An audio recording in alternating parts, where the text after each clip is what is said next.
আজানেরও জবাব হবে, ইকামতেরও জবাব হবে, দুটাই আজান। কথা কি বুঝতে পেরেছেন? এই আজানের জবাব দিবেন, ইকামতের জবাব দিবেন। আজান ও ইকামতের মধ্যবর্তী সময় অন্যান্য যত দোয়া করবেন সব দোয়া আবার কবুল হবে। সুবহানাল্লাহ। তার মানে এই চমৎকার ফজিলতের আমল থেকে আমরা বঞ্চিত আছি একজনের উপরে দায়িত্ব দিয়ে, তাই না? কিন্তু সে দায়িত্ব পালন করুক, আমরা তো সবাই তো আর আহ্বান জানাতে পারবো না। তবে আমরা যদি ফজিলত পেতে চাই, আমরা যদি নেকি পেতে চাই, রাসূলুল্লাহ সাল্লাল্লাহু আলাইহি ওয়াসাল্লাম পথ পদ্ধতি উন্মুক্ত করে দিয়েছেন। সেটা কি? মুয়াজ্জিন যেটা বলবে আমরাও সেটা বলবো, তাহলে আমরা ফজিলতে পাবো ইনশাআল্লাহ। আর আল্লাহ রাসূল সাল্লাল্লাহু আলাইহি ওয়াসাল্লাম বলছেন, যদি কোনো ব্যক্তি আজান শোনার পরে আমার উপরে দুরূদ পাঠ করে, রাসূলুল্লাহ সাল্লাল্লাহু আলাইহি ওয়াসাল্লাম বলছেন তার জন্য আমার শাফাআত ওয়াজিব হয়ে যায়। সুবহানাল্লাহ। তার মানে শাফাআত কোন দিন করবে বলেন?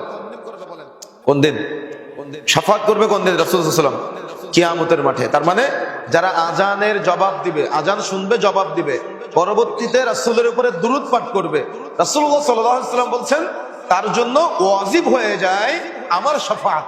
তার মানে রাসূলুল্লাহ সাল্লাল্লাহু আলাইহি ওয়াসাল্লাম তার জন্য কিয়ামতের মাঠে জান্নাতের সুপারিশ করবে, শাফাআত করবে, যাতে করে ওই ব্যক্তি জান্নাত যেতে পারে। কেন?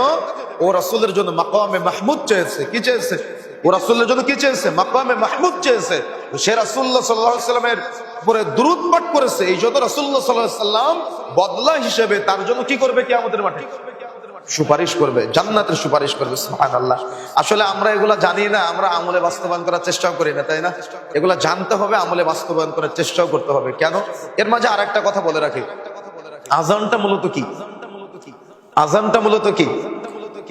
আজানটা হলো যখন মসজিদের বাহিরের মানুষ মসজিদে থাকে, পাঁচ ওয়াক্ত সালাতের জন্য মানুষকে আহ্বান করা হয়। আজান শব্দের বাংলা অর্থ মূলত আহ্বান। কি বলেন তো? আহ্বান। তার মানে পারিভাষিক অর্থে সালাতের জন্য আহ্বান বা নামাজের জন্য আহ্বান। এখন আমাদের একটা বিষয় জানা দরকার যে আমরা কি বলে আহ্বান করি বা আমাদেরকে কি বলে আহ্বান করা হয়। অনেক মুসলমান আছে এখনো যারা আজানের অর্থগুলো জানে না। অর্থ না জানার কারণে মূলত মর্ম বুঝে না। তো আজানের অর্থ বুঝতে হবে।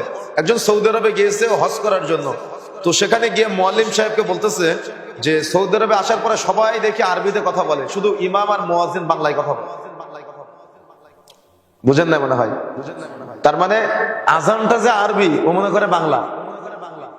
এই জন্য সৌদি আরবে গিয়ে আজান তো একই রকম। সৌদি আরবের আজান আর আপনার এই ফুলবাড়িয়ার আজান কি আলাদা? একই রকম আজান না? কিন্তু তিনি মনে করতেছে যে আজান এটা বাংলায়, বুঝে নাই এজন্য। তো এই জন্য এটা হলো আরবি, আর আজানের শব্দগুলো পুরোটা আরবি শব্দ। অর্থ যদি আমি আপনাদের একটু বুঝাই তাহলে বুঝতে